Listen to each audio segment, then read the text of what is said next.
आज आप मुझे बताइए कि जितने रियासतों में देश भर में आंदोलन हुए, आप तो सभी आंदोलनकारियों को इसी नाम पर अंदर डाल दोगे।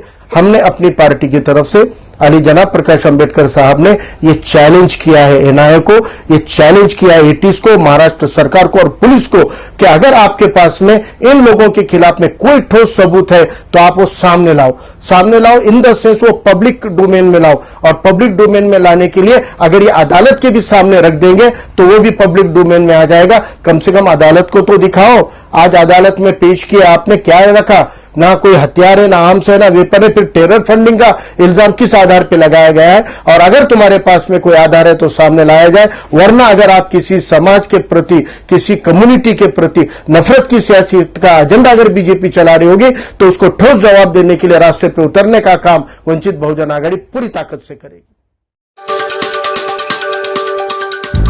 देखिए, देश भर में और महाराष्ट्र में खासतौर से जो मीडिया के माध्यम से सामने लाया गया है कि टेरर फंडिंग के नाम पर एक ऑर्गेनाइजेशन के कार्यकर्ताओं को उठाया गया। पहली बात तो जांच एजेंसियों को कोई भी मामले में जांच करने के पूरे अधिकार है। सबसे महत्वपूर्ण होता है देश की सुरक्षा, और देश की सुरक्षा से कोई कॉम्प्रोमाइज या समझौता नहीं होना चाहिए, ये विचार को हम मानते हैं। लेकिन हम ये पूछना चाहते हैं कि आप मीडिया के जरिए जो चित्र निर्माण कर रहे हैं उसके अंदर वास्तव क्या है? आपने जो आज रेड किए हैं, आपने जो धाड़ डाले हैं, इनमें आपके हाथ को क्या लगा हुआ है? आपको कौन कौन से सबूत मिले हैं? क्या फंडिंग मिली है आपको, या फंडिंग के क्या दस्तावेज मिले हैं, क्या कागज पत्र मिले हैं, क्या डॉक्यूमेंट मिले हैं, कौन सा कैश मिला है, या उनके पास में ऐसी कौन सी चीजें आपको प्राप्त हुई है? अगर वो प्राप्त हुई है तो आपने अदालत के सामने रखी है कि नहीं रखी है?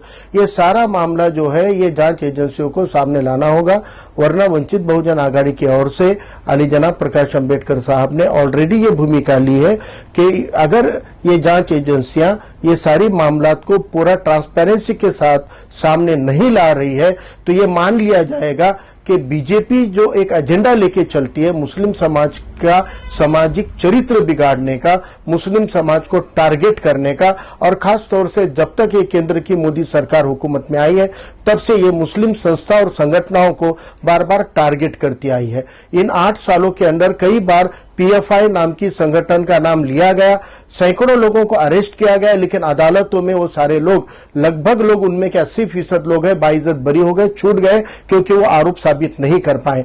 इसलिए किसी संगठन से जुड़े रहना ये कोई जुर्म नहीं हो सकता है। और आज देश में भी और महाराष्ट्र में भी पीएफआई नाम के संगठन के ऊपर कोई प्रतिबंध लगानी है, कोई बैन लगावानी है। अगर आज सरकार ने उन संगठन को बैन नहीं किया है तो उन संगठनों में काम करना ये जुर्म कैसे हो सकता है?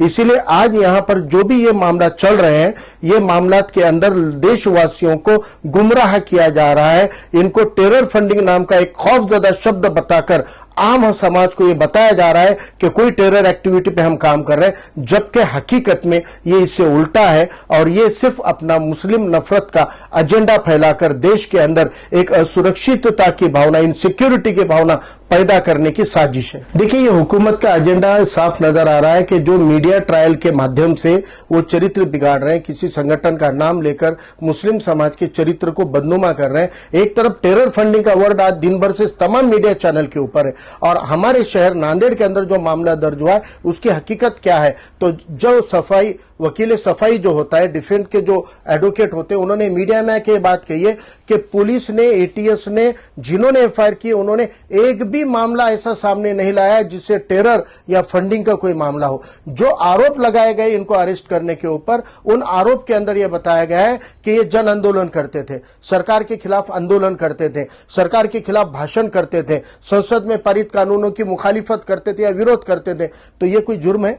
ये कोई जुर्म नहीं है। और ये ऐसा गुमराह किया अदालत को कि ये इनके बयानात से नौजवानों के अंदर दो समाज में टेढ़े निर्माण करने का, लॉ एंड ऑर्डर बिगाड़ने का काम कर रहे थे, और इसकी हमको जांच करना है बोलकर उन्होंने 10 दिन की पीसीआर मांगी थी, जबकि ये बात सामने आई कि 8 दिन की पीसीआर दी गई।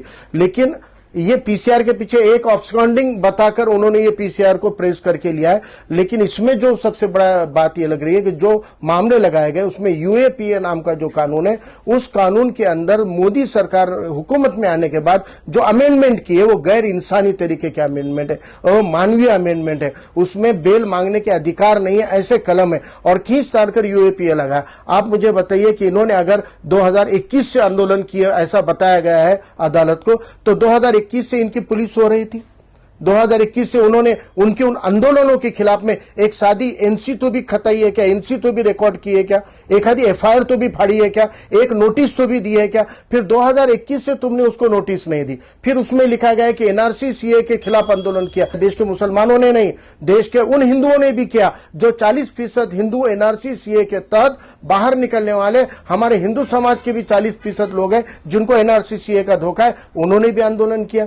आज आप मुझे बताइए कि जितने रियासतों में देश भर में आंदोलन हुए, आप तो सभी आंदोलनकारियों को इसी नाम पर अंदर डाल दोगे? तो मुझे यह लगता है कि ये सब दिखावा अलग हो रहा है और हकीकत कुछ और हो रही है। यहां पर आने वाले राजनीति का, यानी वो नफरत की सियासत सिलगा कर अपनी रोटी सेकने का काम ये बीजेपी की सरकार करती आई है, करती रहेगी। और अब उनके पास कोई मुद्दा बचा नहीं है, ना 3 तलाक का मुद्दा रहा, ना अयोध्या का मामला बचा है। तो अब नए मुद्दे पैदा करने के लिए और हमारे आम हम वतन भाइयों के जहन में इनसिक्योरिटी लाने का काम करने की साजिश के तौर पे देखा जा रहा है। हमने अपनी पार्टी की तरफ से अली जनाब प्रकाश अंबेडकर साहब ने ये चैलेंज किया है एनआईए को, ये चैलेंज किया है एटीज को, महाराष्ट्र सरकार को और पुलिस को कि अगर आपके पास में इन लोगों के खिलाफ में कोई ठोस सबूत है तो आप वो सामने लाओ इन द सेंस वो पब्लिक डोमेन में लाओ। और पब्लिक डोमेन में लाने के लिए अगर ये अदालत के भी सामने रख देंगे तो वो भी पब्लिक डोमेन में आ जाएगा। कम से कम अदालत को तो दिखाओ। आज अदालत में पेश किया आपने, क्या रखा? ना कोई हथियार है, ना आर्म्स है, ना वेपन है। फिर टेरर फंडिंग का इल्जाम किस आधार पे लगाया गया है? और अगर तुम्हारे पास में कोई आधार है तो सामने लाया जाए, वरना अगर आप किसी समाज के प्रति, किसी कम्युनिटी के प्रति नफरत की सियासत का एजेंडा अगर बीजेपी चला रही होगी तो उसको ठोस जवाब देने के लिए रास्ते पे उतरने का काम वंचित बहुजन आघाड़ी पूरी ताकत से करेगी।